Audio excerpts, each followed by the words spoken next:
Maaari na ngayong isagawa ang thesis defense sa pamamagitan ng online platform sa University of Southern Mindanao o USM tuwing araw ng Biyernes bilang pagtitipid na dulot na rin ng nagpapatuloy na pagmahal ng mga petroleum products dahil sa gyera sa Middle East. Batay sa Memorandum No. 28 na inilabas ng Office of the Vice President for Research, Development and Extension, layunin itong bigyang daan ang mga estudyante at panel members sa gitna ng ipinatutupad na temporary work from home arrangement ng mga faculty. Sa ilalim ng bagong direktiba, kailangang makakuha ng permiso mula sa Department Chair at College Dean bago isagawa ang online defense. Obligado rin ang mga presenter at panel members na magkaroon ng maayos na internet connection at mananatiling naka-on ang kamera ng mga panelists at presenters sa buong duration ng defense. Bagamat ang pagpirma ng mga dokumento ay dapat pa ring gawin ng face-to-face mula Lunes hanggang Huwebes. Kasabay nito, naglabas din ng Memorandum Order No. 001 ang Office of Student Affairs na nagsususpende sa lahat ng campus activities tuwing Biyernes, Sabado at Linggo, pati na ang mga aktibidad na lalampas ng alas 6 ng gabi tuwing weekdays.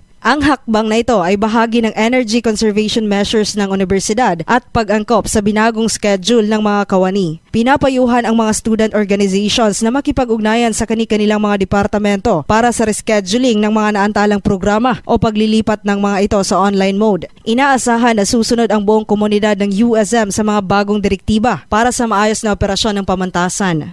Joan Oranio, NDBC Bida Balita.